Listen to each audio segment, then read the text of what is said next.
Les proponemos en esta breve charla introductoria hablar de tres conceptos básicos: estrés, homeostasis y alostasis, es decir, de la biología que nos permite adaptarnos al ambiente, de los mecanismos de estar en el mundo, incluso en condiciones adversas. Como dice una canción del disco The Wall de Pink Floyd, día tras día el amor se vuelve gris como la piel de un moribundo y noche tras noche fingimos que todo está bien. Analizaremos cuáles son los mecanismos que la biología ha dispuesto para mantener una cierta estabilidad fundamental para la supervivencia.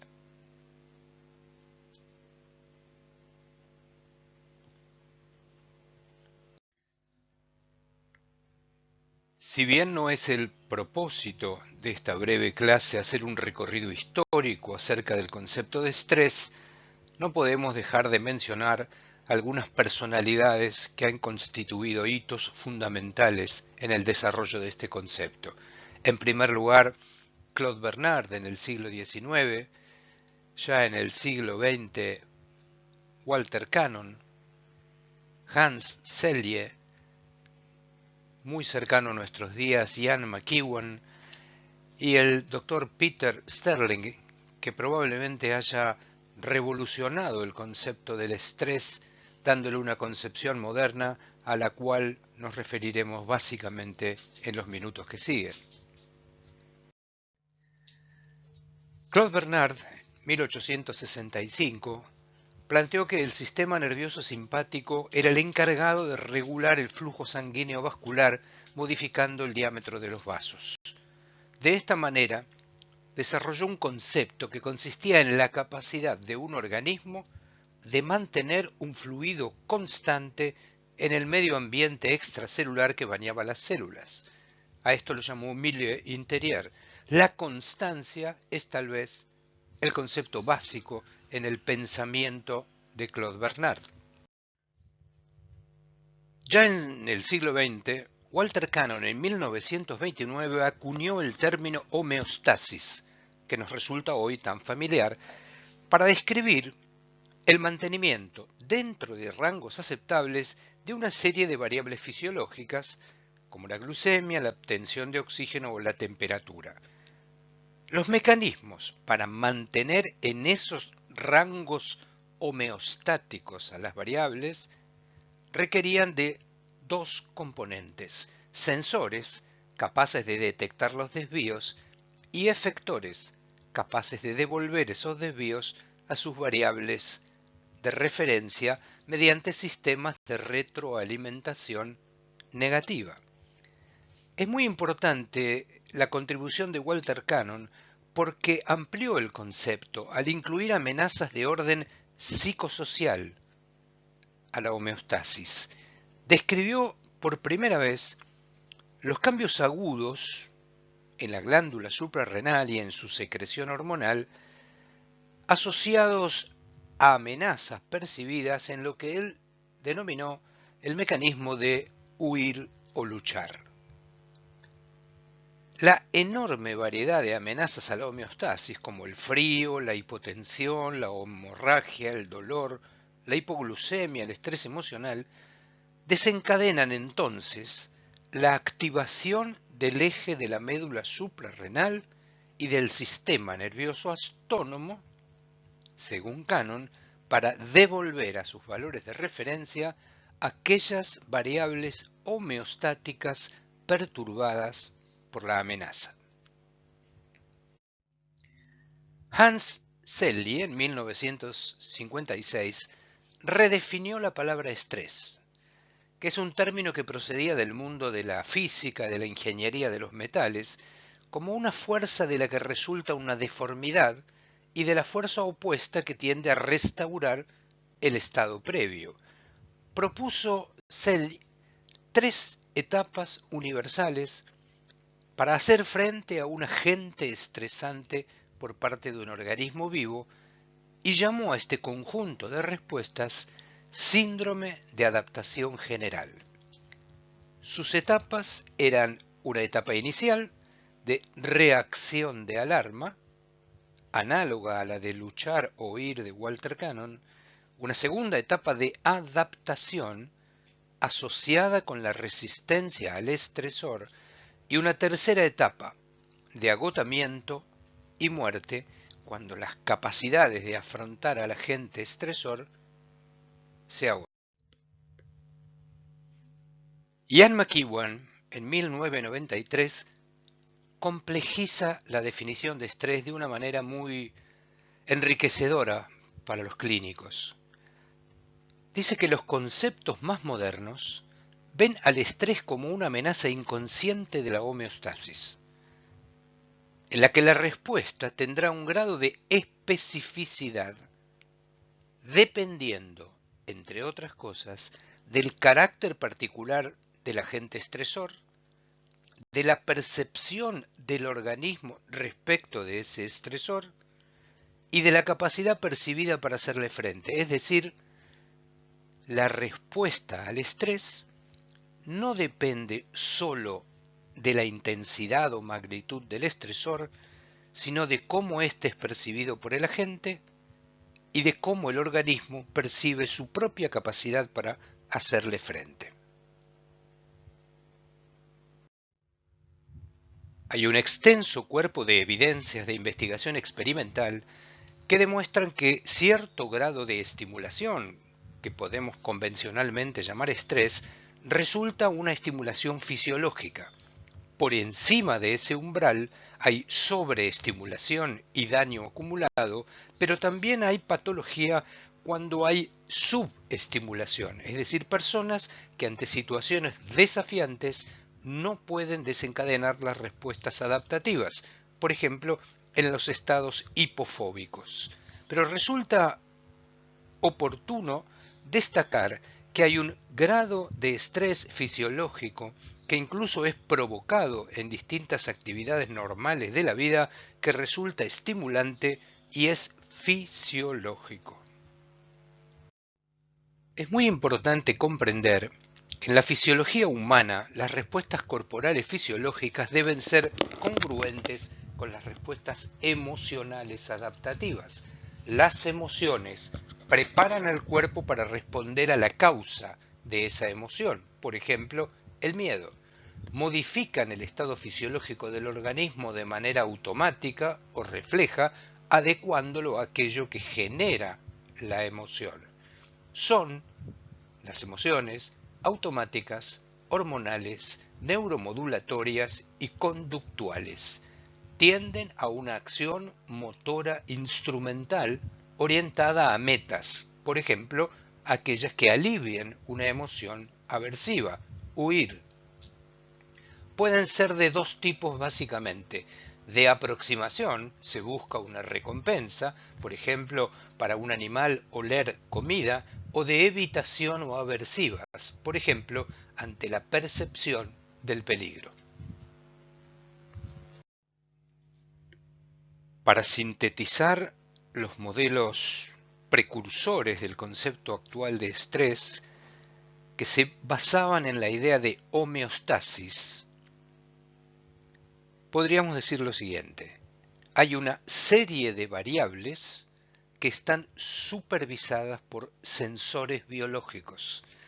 Esos sensores informan sobre los desplazamientos o desvíos de la variable monitorizada, se los denomina homeostato.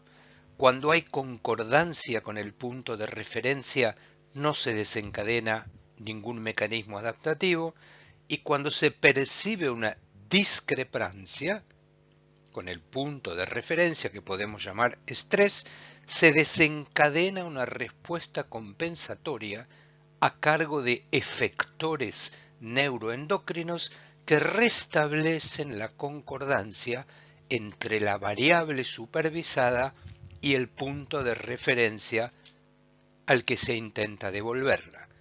Este es el modelo homeostático, el modelo de la regulación de variables con puntos de referencia fijos.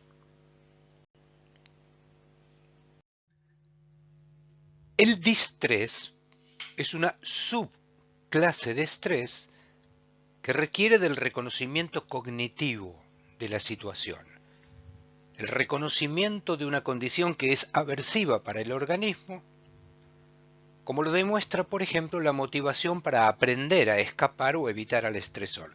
Cuando un organismo vivo enfrenta a un agente estresor y es capaz de tener conciencia de él, analiza básicamente tres variables según McEwan: el carácter, la intensidad y el significado contextual del agente estresor. Esta percepción que accede a la conciencia tiene por lo tanto una interpretación que es personal y contextual y que se acompaña de una evaluación de la capacidad de afrontamiento. A esto podemos llamarlo distrés. Insisto en sus dimensiones. La percepción debe ser consciente, debe estar interpretada y ser contextual, y debe acompañarse de una evaluación de capacidad de afrontamiento, porque de acuerdo a esa evaluación se gestará la respuesta conductual.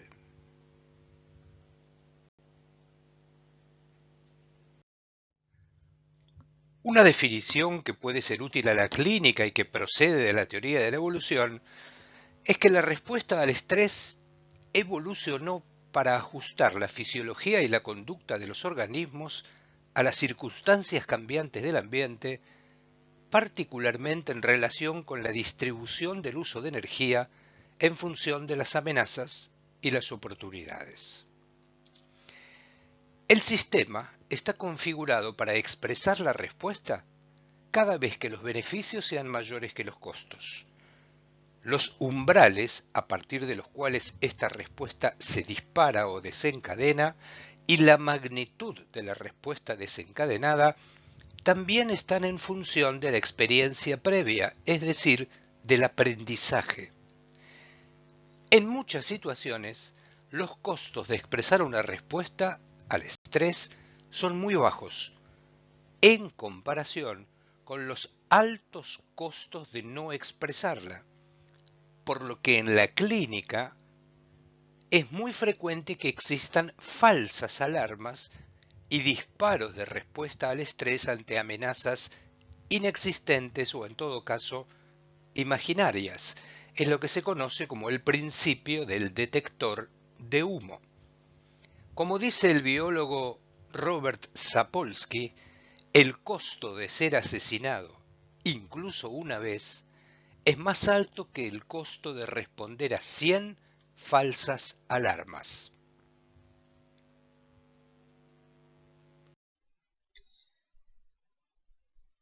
¿Cómo analizar los modos en que pensamos las variables que todos los días corregimos? En general, corregimos variables en base a un modelo mental centrado en el concepto de homeostasis, el famoso concepto de Claude Bernard. ¿Y cómo entendemos las variables desde el punto de vista de la homeostasis? Hay un set point, un punto de regulación para cada variable, glucemia, hipertensión arterial, lípidos. Si la variable se desvía de ese parámetro, lo consideramos un error a corregir. Por lo tanto, intervenimos para corregir el defecto, porque entendemos que la variable es la expresión de un sistema que se regula de manera homeostática. Problema: la mayoría de las variables sobre las que intervenimos en la clínica no son homeostáticas y sus desvíos no son errores, sino adaptaciones para corregir un error en un contexto determinado. Por ejemplo, la obesidad no es un error, sino una adaptación a un ambiente obesogénico que aporta un exceso de sustratos oxidables que superan la capacidad metabólica del organismo y por lo tanto desencadena una respuesta acumulativa en forma de expansión de los adipocitos. la obesidad es la adaptación a un ambiente obesogénico. El peso no es una variable homeostática, sino alostática. ¿Y qué significa que una variable sea alostática? La alostasis dice algo muy diferente a la homeostasis y dice lo siguiente: los parámetros no son fijos, no tienen un set point establecido, sino que varían de acuerdo a la demanda. Piensen en la glucemia, en la presión arterial o en el peso.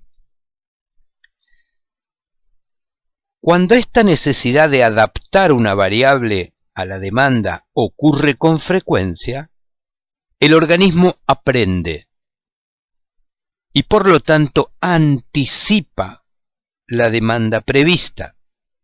De esa manera, podríamos afirmar que la fisiología es sensible a las relaciones sociales. En un mundo obesogénico, las variables se adaptan para recibir un exceso de sustratos oxidables y por lo tanto modifican sus variables. Si quieren ejemplos, estas variables podrían ser la resistencia a la insulina, para manejar el exceso de sustratos, el peso o incluso la presión arterial. Es conveniente recordar que la constancia de las variables no es un objetivo de la naturaleza. El objetivo de la naturaleza es la adaptación al ambiente. Y mediante estos mecanismos de adaptación, mejorar la eficiencia para la supervivencia y la reproducción, que sí son los objetivos de la especie en el mundo natural. La alostasis, es decir, la adaptación de las variables a la demanda del ambiente, es el costo de la adaptación fisiológica al nicho ecológico en el que nos ha tocado vivir. El uso de estos conceptos, ideas, teorías, por ejemplo el de carga alostática, nos permite comprender cómo los entornos en los que vivimos afectan nuestra fisiología y por lo tanto nuestra salud. Estos nuevos conceptos se inscriben en un enfoque sistémico, en contraste con el enfoque reduccionista que a menudo se usa todavía en la epidemiología. Evaluar los marcadores de la carga alostática pone en evidencia para el clínico cuál es la carga o el costo fisiológico impuesto a nuestros pacientes por la exposición a estresores ambientales perjudiciales y cuándo esa carga adaptativa al ambiente se convierte en un riesgo de enfermedad.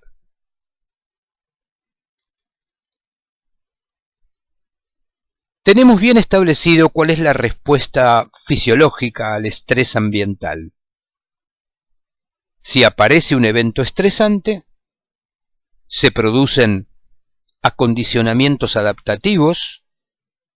Superado el evento, se vuelve a las variables anteriores. Pero recuerden que el mundo en que nos toca vivir hoy, los eventos estresantes son frecuentes, permanentes, cotidianos. Por lo tanto, como los mecanismos alostáticos son predictivos, anticipan esa carga y por lo tanto acomodan sus variables, resistencia a la insulina, peso, presión arterial, para enfrentar un mundo que resulta repetitivo y cotidiano. La respuesta reactiva al estrés, por ejemplo si nos corre un tigre, modifica las variables y superado el evento las devuelve a su estado fisiológico, basal. Pero si el estrés es de menor intensidad pero permanente a lo largo del tiempo, el sistema aprende y modifica las variables de manera permanente, necesita para enfrentar el ambiente en el que vive más resistencia a la insulina, más expansión de los adipocitos, más presión arterial. Para conservar el equilibrio de algunas variables fundamentales, se requiere aumentar la carga adaptativa que denominamos alostasis. Cuando ese esfuerzo resulta insuficiente o incluso produce daño colateral, lo denominamos carga alostática. Repasemos estos dos conceptos que acabamos de analizar, homeostasis y alostasis. La homeostasis se ocupa de la conservación del estado de una variable. Mira hacia atrás en el tiempo, busca el punto de regulación fijo de una variable para intentar devolverla a ese punto. Se pregunta, ¿cuál es el valor de referencia de esta variable al que debería volver? Por el contrario, la alostasis se ocupa de la adaptación a un estado en relación con las condiciones del ambiente. Mira hacia adelante, predice, anticipa una necesidad. La alostasis es predictiva. La pregunta que se hace es, ¿cuál será el estado más relevante en el momento siguiente para que mis variables puedan enfrentar el desafío? Como se ve en esta gráfica tan sencilla, la homeostasis es un equilibrio fijo, el estrés nos hace perder ese equilibrio y la alostasis despliega sus recursos para devolver el equilibrio invirtiendo energía, modificaciones fisiológicas y otros circuitos que intervienen. El problema es que cuando estos desafíos ambientales a los que llamamos estrés son sostenidos, el acto de compensación de las variables que genera la alostasis se convierte en un problema de salud.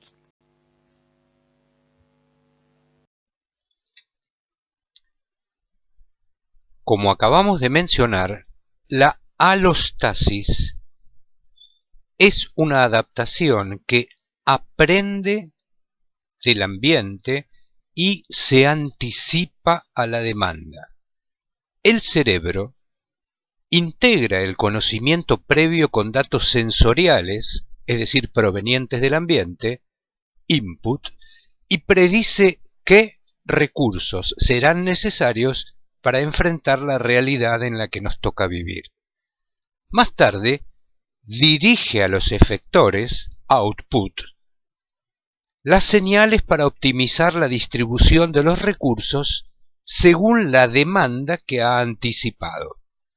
Es decir, la alostasis aprovecha el conocimiento previo, predice la demanda más efectiva para el nicho ecológico en que los organismos viven y señala a sus efectores cuáles son los controles que deben realizar en las variables que manejan para aumentar la eficiencia adaptativa al ambiente. Los circuitos que intervienen en esta regulación predictiva van desde el hipotálamo, la pituitaria y la glándula adrenal a todos los ajustes de los sistemas nerviosos autónomos, simpático y parasimpático, en el enfrentamiento de un estrés agudo, que nos corra un león, que nos apunten con un arma. Estas adaptaciones se producen de manera inmediata y superado el episodio vuelven a sus valores basales. Pero como acabamos de decir, en un ambiente que requiere adaptaciones permanentes, que tiene un estrés continuo, el sistema aprende y predice. Por lo tanto, anticipa el ajuste de sus variables al ambiente en el que vive. Estas variables podrán ser la presión arterial, la frecuencia cardíaca, la expansión adipositaria, la resistencia a la insulina y tantas otras. Alostasis predictiva. El mantenimiento por largos periodos de los estados alostáticos consumen energía. Los glucocorticoides favorecen la alostasis porque modulan la disponibilidad energética a través del metabolismo de la glucosa, que es el sustrato energético por excelencia. Pero el aumento crónico de estos niveles genera una hiperactivación del eje hipotálamo-hipófiso suprarrenal que tiene algunos resultados secundarios: resistencia a la insulina, obesidad central, hipertensión, activación inmune e inflamatoria y aterogénesis. El cortisol y el estrés oxidativo son entonces marcadores del aumento de la carga alostática. Lo mismo sucede con el fenómeno denominado metainflamación o inflamación crónica aséptica de bajo grado. Este sustrato inmunometabólico aumenta el riesgo de enfermedad cardiovascular, favorece el deterioro físico y cognitivo y aumenta la mortalidad. El círculo se cierra porque la inflamación crónica aséptica sistémica propio de estos estados, a su vez, genera y potencia sus consecuencias inmunometabólicas.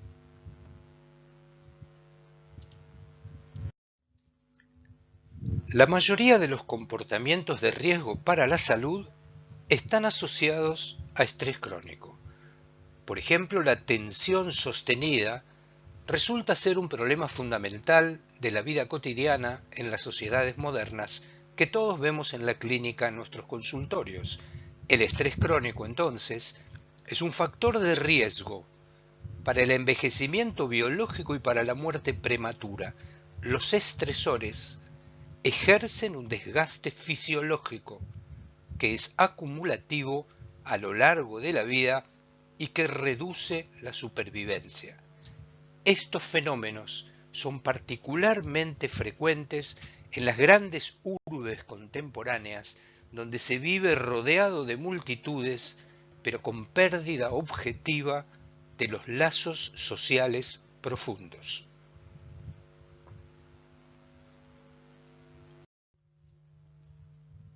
Se denomina carga alostática al impacto acumulativo del desgaste que ocurre en el cuerpo por el afrontamiento sostenido de desafíos. Esta carga alostática ejerce efectos negativos a través de la continua activación de los ejes hipotálamo-hipófiso-adrenal y del sistema nervioso autónomo. El cuerpo se ajusta para mantener la homeostasis a través de mecanismos alostáticos, despliega sus recursos, pero esto tiene un costo, porque cuando la exposición al estrés se prolonga, el sistema fracasa o pierde su regulación. Los ejes simpático autonómico e hipófiso adrenal liberan mediadores de estrés primarios, que básicamente, aunque no son los únicos, son el cortisol, la epinefrina y la norepinefrina. Estos activan a los efectores que permiten adaptarnos a los desafíos, modificando la función y la estructura de células y de tejidos. La mayoría de las alteraciones y enfermedades que proceden del estrés proceden precisamente de la activación crónica de esta respuesta, porque la activación reiterada o sostenida de estos sistemas efectores terminan alterando la estructura y la eficiencia del sistema en su conjunto. Por ejemplo, la estimulación nerviosa del sistema simpático de manera crónica y sostenida generan hipertrofia, disregulan los vasoreceptores y promueven la rigidez arterial. Estas tres condiciones estructurales facilitan la aparición de la hipertensión arterial sistólica, lo que a su vez, como todos saben, es un factor de riesgo para insuficiencia cardíaca, insuficiencia renal y accidente cerebrovascular. En la visión actual del estrés crónico se ha demostrado con fuerte evidencia que la acumulación de efectos de los mediadores primarios que son adaptativos generan resultados secundarios indeseables. Los ejes afectados alcanzan niveles subclínicos y son particularmente el eje metabólico, donde la manifestación subclínica es la resistencia a la insulina, la alteración del metabolismo de la glucosa, de los lípidos y el depósito de grasa visceral. En el eje hemodinámico y cardiovascular se manifiesta por hipertensión arterial, rigidez arterial, disfunción endotelial, y en el eje inmunológico por aumento del fibrinógeno, de la proteína C reactiva, citoquinas proinflamatorias, interleuquinas, todos mediadores de la metainflamación crónica. La etapa final de la progresión de la carga alostática a la sobrecarga alostática ocurre cuando estas desregulaciones, que llamamos secundarias, producen resultados terciarios, que básicamente son la enfermedad clínica objetiva, ACV, infarto de miocardio, diabetes y, por supuesto, la muerte. Volviendo sobre algunos de los conceptos, para consolidarlos, podemos decir entonces que las circunstancias, el nicho ecológico donde un organismo vive, influye en su forma de adaptación fisiológica. El estrés y la adversidad en etapas tempranas de la vida, vivir en ambientes con baja capacidad socioeconómica, bajo acceso a la educación, tener una susceptibilidad genética o biológica de otro tipo, se combina con la adopción de estilos de vida que producen comportamientos de riesgo en la obesidad, en el abuso de sustancias, en la actividad física, en la deprivación de sueño. Todo esto genera un sustrato metabólico necesario para adaptarse a ese nicho, pero al costo de padecer enfermedades cardiovasculares, metabólicas, cáncer, enfermedades psiquiátricas, declive cognitivo. A todo esto lo llamamos carga y sobrecarga cognitiva, es decir, el esfuerzo continuo y sostenido para adaptarse a ambientes desfavorables se hace a costa de la participación de mediadores primarios como el cortisol, como la activación simpática crónica, como el estrés oxidativo, la activación inmunológica inflamatoria. Esto tiene un costo biológico, impacta sobre los órganos y tejidos, produce por otro lado una congruencia entre la adaptación fisiológica y la adaptación conductual. Estas evoluciones primarias generan consecuencias secundarias que denominamos carga alostática, como la hipertensión, las enfermedades metabólicas, y a partir de allí se produce el sustrato necesario para la aparición de enfermedades graves y, por supuesto, finalmente la muerte. Este es el círculo adaptativo desde el punto de vista del ambiente y la fisiología actuando de manera congruente. Estos mediadores fisiológicos adaptativos no actúan aislados, sino en un sistema, es decir, están interconectados y suelen producir resultados que tienen una dinámica no lineal. Los médicos estamos muy atentos a la identificación de biomarcadores secundarios de carga alostática, resistencia a la insulina, trastornos de los lípidos o la glucosa, pero en general no le prestamos la misma atención a la identificación de los determinantes preclínicos que los ocasionan, es decir, a las condiciones del ambiente que hacen necesario el esfuerzo fisiológico para adaptarlos, y estos son siempre psicosociales, geno y fenotípicos. Tener en cuenta estas condiciones ambientales ayudaría mucho a la práctica clínica en la predicción del riesgo y en la prevención de las enfermedades comórbidas. McEwen describió el patrón y los comportamientos dietéticos como los principales contribuyentes a la carga alostática. Repito, el más importante investigador en este tema afirma que el patrón y los comportamientos dietéticos contemporáneos son los principales contribuyentes a la carga alostática. El estrés, la carga alostática importante y sus comorbilidades siempre son multifactoriales y complejas y están determinados por fenómenos adaptativos al ambiente en que vivimos.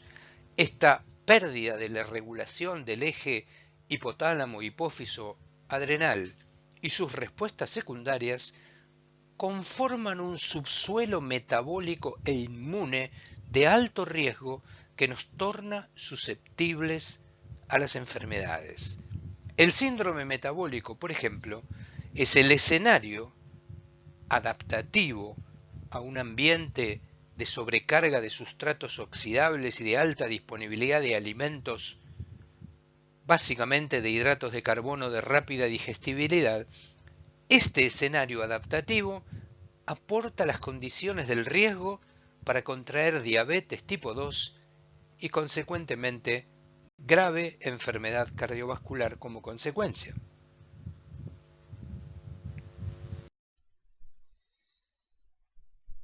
¿Cómo se manifiestan estas situaciones adaptativas a nichos desfavorables? Básicamente por dos variables, aunque hay muchas otras. Las dos principales son que si uno vive en un ambiente desfavorable, está permanentemente en un estado de hipervigilancia y de hiposatisfacción. Así lo describe Robert Sterling. Hipervigilancia significa que estamos todo el tiempo percibiendo una determinada amenaza, una competencia de nuestros pares, y que elegimos una vida centrada en el individualismo y no en las redes sociales. La hiposatisfacción consiste básicamente en que el mundo en que vivimos nos genera expectativas mayores a los resultados que la vida nos permitió obtener. La hipervigilancia en un ambiente peligroso no puede ser suspendida. Y la satisfacción no puede ser acumulada, es decir, debe ser renovada permanentemente. La hipervigilancia, por ejemplo, desencadena una respuesta del eje hipotálamo hipofisario adrenal que produce aumentos de cortisol. Desde ya el aumento de cortisol aumenta el apetito de sal, de hidratos de carbono y de grasa, redistribuye la grasa según el lugar donde estén sus receptores.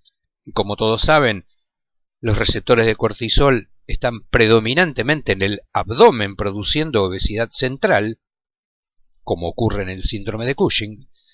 Aumentan los hidratos de carbono de la ingesta y por lo tanto es necesario que aumente la insulina para procesarlos. Este aumento de la insulina, como la de cualquier sustancia que se incrementa crónicamente, produce la regulación a la baja de sus receptores. Se necesita mucha insulina, se segrega mucha insulina, pero los receptores, en el contexto de hiperinsulinemia, regulan a la baja su sensibilidad. Consecuencia, resistencia a la insulina. Es decir, en un ambiente que demanda hipervigilancia, nos salimos de la zona de confort fisiológico para entrar en una zona de alerta, y esto nos torna individuos adaptados a un ambiente desfavorable, pero vulnerables a la enfermedad.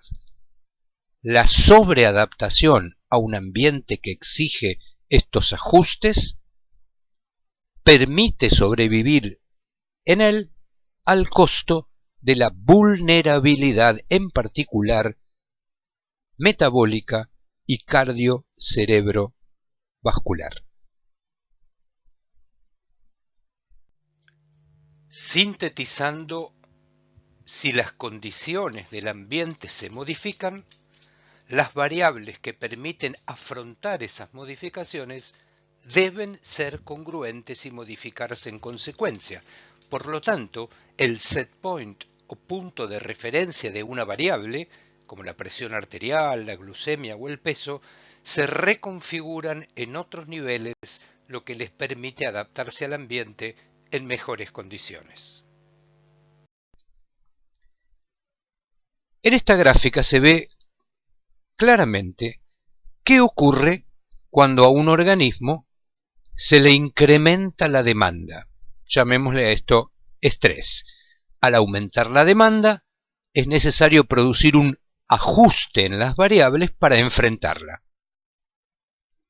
Cuando la demanda desaparece, estrés agudo, las variables retornan a sus valores basables y esta capacidad de ajustarse y de volver a las condiciones iniciales es lo que podríamos denominar salud. ¿Qué pasa en el ambiente de hoy, en nuestro mundo, en la actualidad, donde vivimos con una demanda persistente, continua, procedente de múltiples factores que analizaremos más tarde? Como esta demanda ya no es esporádica, sino continua, el sistema aprende, predice y ajusta a sus efectores para sostener las variables en el nivel que con más frecuencia logra adaptarse al mundo en el que vive. Cuando la alta demanda predomina mucho tiempo, entonces, el sistema se adapta a esa expectativa. Y si la demanda se reduce brevemente, y este es el dato fundamental, el sistema ya no vuelve a su estado inicial. Alostasis. Carga alostática.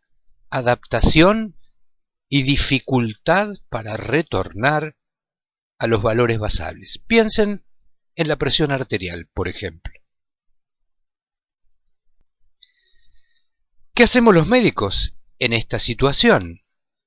Vemos a los pacientes en pleno proceso adaptativo con sus variables, presión arterial, por ejemplo, en el punto de adaptación alostática al ambiente, es decir, altas, alta presión, alta resistencia a la insulina, alto peso. Como no tenemos el concepto de alostasis, las tratamos como si fueran homeostáticas y por lo tanto intervenimos. Mientras que la demanda se mantiene elevada, empleamos drogas que antagonizan el efector que permite la adaptación. Esto reduce la variable, la presión arterial o la glucemia, pero también reduce la capacidad de respuesta al ambiente en que nuestros pacientes siguen viviendo. Y en ocasiones, esto produce efectos iatrogénicos. Es lógico, porque el organismo debe seguir afrontando una alta demanda, pero con menos efectores capaces de hacerlo, porque nosotros los bloqueamos farmacológicamente. Es una queja común en nuestros pacientes, por ejemplo, con un tratamiento antihipertensivo o con ansiolíticos. La hipotensión ortostática, las caídas frecuentes, el aplanamiento emocional, la incapacidad de procesar los alimentos, son todos efectos secundarios de intervenciones terapéuticas que corrigen la variable, pero no modifican la demanda. Por lo tanto, reducen la variable a expensas de reducir la capacidad adaptativa de afrontamiento al ambiente. Esto ha motivado, por ejemplo, que, por tomar un caso, el de la última guía 2018 de hipertensión arterial, haya sido tan resistida en distintos lugares del mundo, entre ellos en la Argentina. En un mundo ideal, utópico, la terapia racional de la carga alostática, expresada a través de sus mediadores como el peso, la glucemia o la presión arterial, sería, en un mundo ideal, atenuar la demanda que la hace necesaria. Cuando la demanda se reduce por largos periodos, el sistema vuelve a aprender, se readapta a la distribución inicial de la demanda y la respuesta promedio vuelve a su nivel inicial, manteniendo su capacidad de respuesta. Esto sería lo ideal, es decir, modificar la causa, que llamamos demanda, que altera la variable, que llamamos, por ejemplo, presión arterial o glucemia, lo que permite retornar a sus valores basales simplemente porque deja de ser necesario elevarlos. Muchas variables se normalizan en las guías creando la falsa idea de que son variables homeostáticas y que requieren de un nivel fijo para su funcionamiento óptimo. Pero esto no es así.